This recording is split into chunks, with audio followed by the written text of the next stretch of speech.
Hey everyone, it is Christine. Welcome here to my channel. Today I'm going to be talking to you guys about homeschooling then and homeschooling now.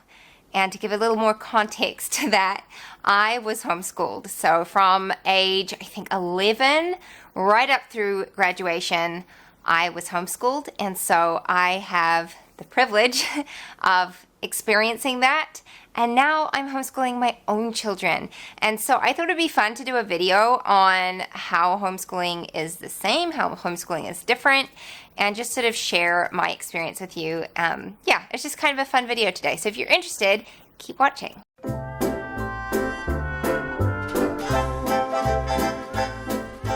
So hello, I have 3 kids who are almost 8, 6, and 4. And I've been homeschooling for, I don't know, 3 years now, I think. It's kind of hazy because when I first started homeschooling my eldest child, we kind of just like slowly pitter-patted into it. We didn't like make a firm decision, we're starting homeschooling now. It just sort of happened slowly. Like I knew I was going to homeschool him, but I didn't like have a set day and a start time. We just kind of started doing school, and now here we are all these years later, and now I'm homeschooling 3 children. And so yeah, I've been homeschooling for a little while, and I share homeschool content here. And obviously I have the added experience of being homeschooled myself, which I had a very positive experience. I really enjoyed being homeschooled, and a lot of it has impacted on how I organize and teach my children, not organize my children, but organize my homeschool in order to teach them. And so, yeah, it's definitely had a lasting impact. And it's so much fun to be able to talk to my mom about schooling kids, and she can totally relate. And just like the same thing she struggled with, I struggle with, you know, it's been really, really cool. So yeah, and I live in New Zealand. So if you're wondering what my accent is, I live in New Zealand. It's a bit of a mongrelized accent though, because I was born in South Africa, lived in New Zealand, and grew up around a lot of Americans. So I have a really mongrelized accent. Good luck on picking which words come from where and how I pronounce them. And it kind of changes depending on who I'm with. So yeah, there's that. So I thought I've just written like a few bullet points, and I might remember stuff like as I'm going along, but my brain is tired. And I've been trying to film videos for like weeks now, and it just has not happened. It almost didn't happen again today, but it's happening, and I'm sitting here and I'm chatting to you. So let's just jump right into it. The first thing that came to mind when I was thinking like, how is homeschooling different from when I was a kid and now? And again, I just want to make like a bit of a disclosure. These are my personal experiences. Homeschooling might have been completely different for you when you were my age, wherever you lived or whatever. But this is how it was where I lived and how I experienced it. So, personal experience here. I'm not like saying with an all-encompassing brush that everyone's homeschool experience was like this, because obviously we're all different. But what I will say is that I found homeschooling was much more traditional back then, as opposed to like unschooling and Charlotte Mason and all those different approaches. It's not to say it wasn't happening, it certainly was, and my mom definitely became more of a Charlotte Mason homeschooler nearing the end of my schooling. She did a lot of Charlotte Mason methods with my younger siblings, and some with me, but certainly when we started homeschooling, it was very traditional. We used a Becca. We was like, I mean, it wasn't like super strict in a classroom sense. We didn't have desks that we sat at. Like we used the dining room table a lot of the time and worked together as a family, but we did use a lot of traditional curriculum.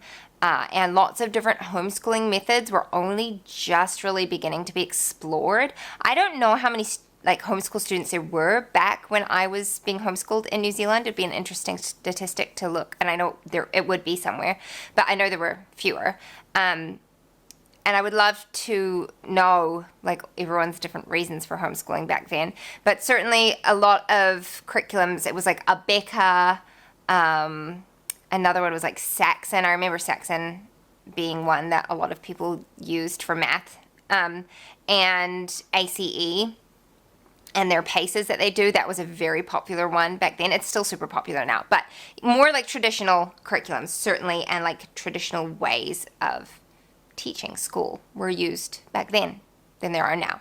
And I think it's wonderful that there are so many different ways to teach our children and to adapt it according to our own families and what we need. But back then it was mostly traditional, and I don't want to say that it was worse, because I feel like homeschooling was amazing back then and it's still amazing now. It was just different. So there we go. So the next couple points I'm realizing I've kind of doubled up. I don't know what my thought process was when I was writing these down. It was the end of our school day, guys. My brain was fried. But I've written less access and then fewer resources. So they kind of go hand in hand. But we didn't have much access to stuff, mostly because we're in New Zealand, which is the bottom of the world, and shipping is very expensive, and we didn't really have the internet, and PDFs weren't a thing back then. And so you could only get physical printed copies of things, and because we lived where we lived and, things were so pricey, you had pretty limited access to what was available. You had your local library, you had friends that you could borrow books from, and we did have a local homeschool community, which was helpful. We also, before my parents started homeschooling us, we had a tiny little Christian school at our church. And when I say tiny, I think we had 21 students. It was tiny, and that was ranging from ages 4 right through to 18. It was a very small school. But there were a lot of resources that, when that shut down, my mom was able to get a lot of resources from them, which was a blessing. But overall, we didn't have nearly as much access to things as we do now. Now, getting hands-on curriculum is pretty easy. It's not cheap, but it's easy. Although there are a lot of free curriculum resources now. But back then, it was tricky. All right, another one I wanted to point out, and this is more of a social aspect, and that is that I, from my experience, and again, this is coming from a child's perspective, because obviously when I was being homeschooled, I was a child. I was a teenager for a good chunk of it.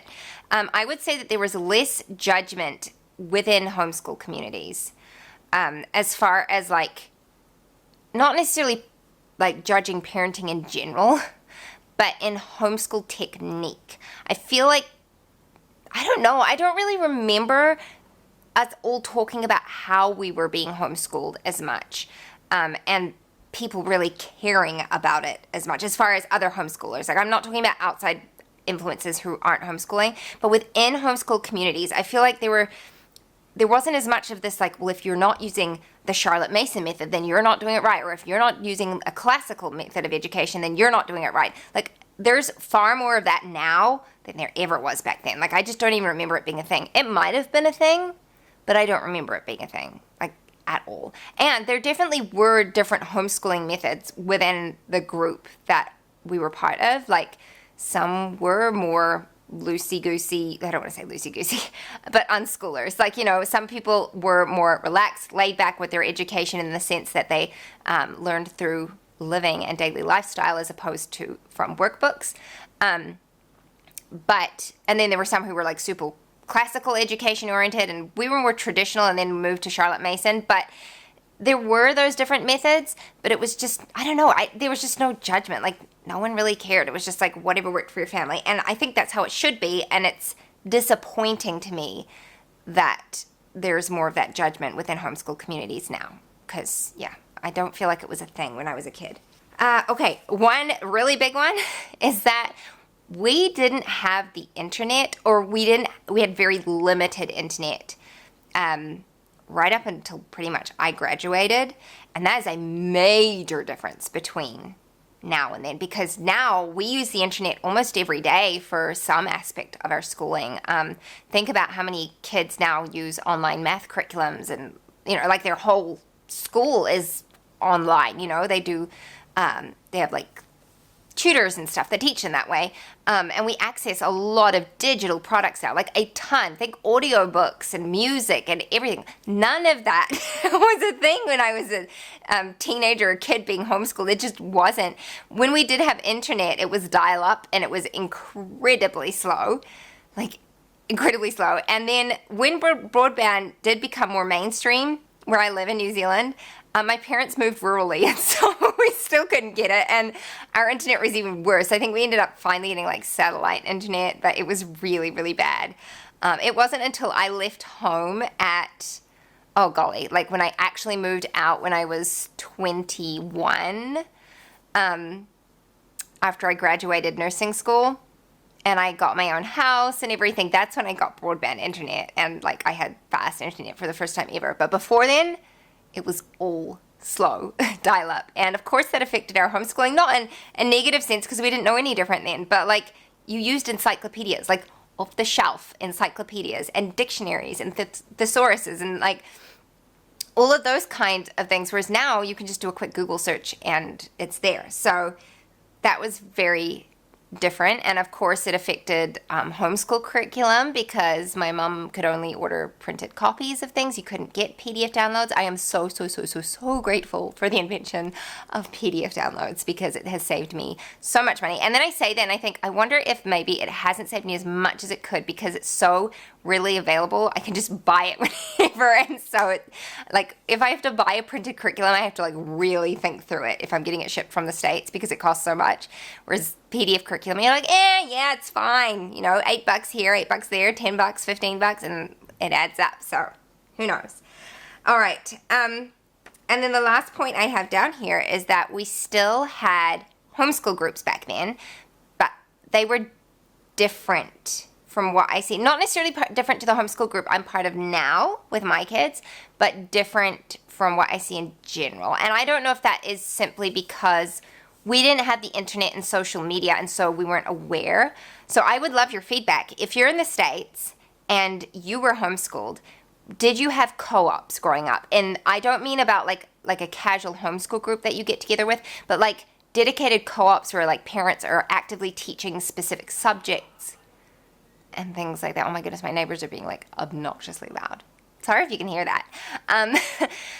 But did you have that? And we did have some, like we had homeschool sports. That was our homeschool group. But we got together for more than that, and it wasn't necessarily like formal. None of the parents really stepped in and did a heck of a lot of teaching, like on a very organized basis. We had homeschool sports every week, and there was at one point it was a lady from our church, a young woman in our church who taught homeschool sports, and then it was a guy from our church who did it for a while. And then we also did things like we'd go to science fairs and stuff like when they were in town, like science road shows, and we did some competition. So I remember us doing like a garden competition. We had to come up with our own like garden exhibit kind of thing, and we did a few things like that, but we didn't do tons. It was mostly pretty casual. The kids went and played sports. The mums chilled out and chatted. Now we do like nothing educational. We just rock up, the kids play, and the mums chat, and I love it for the stage of life we're in. Maybe we'll change that one day, but right now it's really nice to have that, and the kids absolutely love having like 2 solid hours of just playing with friends and getting a lot of energy out. So yeah, that is a blessing. I would also say that maybe homeschool was more simple back when I was a kid, probably because there were fewer opinions within the homeschool community because you didn't have the likes of social media telling you what you should and shouldn't be doing with your child. And there were fewer resources to choose from, so you just kind of had to make do with what you had. My mom did not change curriculums very often because you couldn't afford to. And also, they just weren't available. Like, you just couldn't get a heck of a lot of stuff. And so, yeah, it was, you made do with what you had. I think she taught both my sisters to read with How to Teach Your Child to Read in 100 Easy Lessons. And that worked well, even for my one sister who has dyslexia. It worked okay for her, and my mom made it work and figured out ways to do things. I remember my brother had a speech impediment. He would say all his R's as W's. It was really cute. Now that I look back on it, it was really cute. But I remember her like working on that with him. She had like a whole poem where it was full of words that began with the letter R, and he had to like roll his R's to really enunciate them. So I remember little things like that. I would have probably been like, that would have probably been when I was about 12 years old. I remember things like that. So yeah, my mom got creative. You leaned a lot on each other for support in the homeschool community because you had moms who had been doing it for years and then moms who were just starting and different, things. There were homeschool conventions more than. I feel like we don't really have them in New Zealand like we used to. There used to be a lot more homeschool conventions. I know that you guys still have those in the States, but I don't hear about them here in New Zealand anymore, which is really sad and a shame. So, yeah. some things that are definitely the same is the heart of homeschooling and what we want for our children. I will say that for what I can see, I mean, there's a lot more homeschoolers now than they were, like far more homeschoolers now than they were back then. And I would also say that the reasons for homeschooling are more broad and encompassing than they were back then. There were definitely more homeschoolers who were doing it for religious purposes than there are now. Like there's a broad range of people homeschooling now, which I don't think is a bad thing. I think it's great, and it's cool to be able to meet a lot more, because I mean, I understand the argument of like socialization, and like you still want your children to be exposed to people from everywhere in all walks of life so that they can see differences and understand them and appreciate them. And in some ways that was difficult when I was a kid, because a lot of the homeschoolers that we met with believed exactly the same as we did. You know, a lot of their standards were very similar. And so we got a lot more of that exposure from doing like extracurricular activities. And then obviously I started my first job when I was like 16 or something. So, you know, you get that. But I feel like now, because the homeschool groups have more people from different walks of life, you're getting a little bit more of that. So again, it's always like keeping things in balance and what works for your family and all that. But that's probably quite different from what it was when I was being homeschooled. And my mom often says this, like in general about parenting. She thinks that it is much harder to parent now than it was back when she was raising us, purely because of the abundance of stuff in the world now. Like things are just more readily available. Toys are cheaper. I know they're cheaper. They're definitely cheaper because, my goodness, or like incomes are higher or something. But like there's just, you can get stuff a lot more easily now, and you have to be a lot more intentional about saying no to kids. And of course, I'm being like generic here. I know not everybody is in that situation, but comparing it to, like, I'm doing a comparison between my parents and me.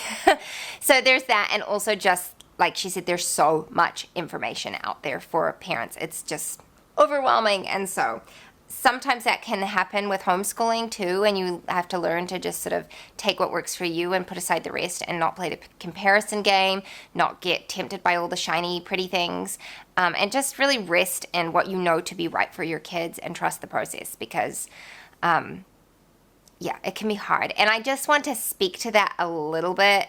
I have struggled with my eldest child with teaching him how to read. It's been hard. It's been a process. It's been years and a lot of learning patience on my side and a lot of endurance on his side, a lot of character training.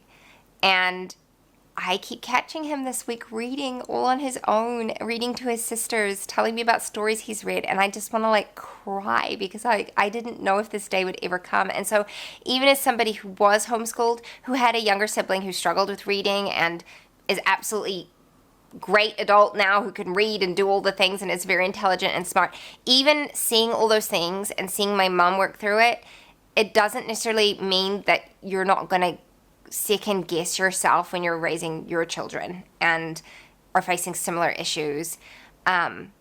So trust the process, trust the people who say it clicks, you know, eventually, and to just lay off a little bit and just work on relationships and just exposure to good books. It really does. The brain is an incredible thing. So anyway, I've just been really blessed by that this week, so I thought I would share it with you. Even those of us who were homeschooled, have been in the homeschool community for years, have our own insecurities and worries, and we certainly do not know everything and certainly don't have it all together. So if you feel like you're floundering, we all feel like that, you know.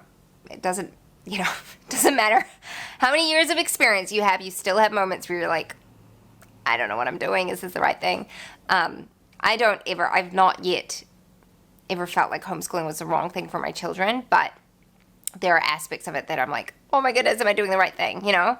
So that hasn't changed, because I know my mom certainly questioned that. The difference being that for her, homeschooling was like brand new. It was not a common thing in South Africa, where they're from, at all.